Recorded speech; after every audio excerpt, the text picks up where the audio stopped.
Telugu film ఇండస్ట్రీలో ఇప్పటి వరకు ఒక్క ఫ్లాప్ కూడా ఇవ్వని డైరెక్టర్ ఎవరున్నారో ఇప్పుడు చూద్దాం. రాజమౌళి గారు. ఆయన ఇప్పటి వరకు 12 ఫిలిమ్స్ని డైరెక్ట్ చేస్తే అందులో ఒక్క మూవీ కూడా ఫ్లాప్ అవ్వలేదు. ఫ్లాపే కాదు, యావరేజ్ టాక్ కూడా తెచ్చుకోలేదు. అన్నీ బ్లాక్ బస్టర్ హిట్లే కొట్టాయి. అండ్ ఆయన చాలా జోనర్సే టచ్ చేశారు ఇప్పటి వరకు. యాక్షన్ కావచ్చు, లవ్ కావచ్చు, మర్యాద రామన్నతో అవుట్ అండ్ అవుట్ కామెడీ కావచ్చు, ఈగ లాంటి ఎక్స్పెరిమెంటల్ మూవీ కావచ్చు, అండ్ బాహుబలి లాంటి హిస్టారికల్ మూవీ కావచ్చు, అండ్ త్రిబుల్ ఆర్ లాంటి ఫ్రిక్షనల్ మూవీ కావచ్చు. అండ్ అంతేకాదు మన తెలుగు ఫిలిం ఇండస్ట్రీని నేషనల్ ఫిలింగా తీసుకెళ్ళింది మాత్రం రాజమౌళి గారే.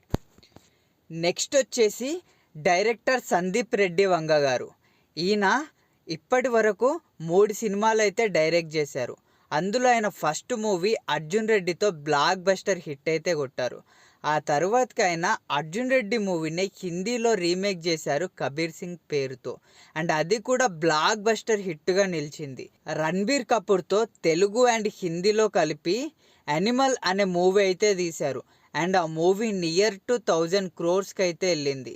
నెక్స్ట్ వచ్చేసి డైరెక్టర్ నాగశ్విన్ గారు. ఈయన ఫస్ట్ మూవీ ఎవడే సుబ్రహ్మణ్యం. ఆ తర్వాతకి మహానటి సావిత్రి గారి బయోపిక్ అయితే తీశారు.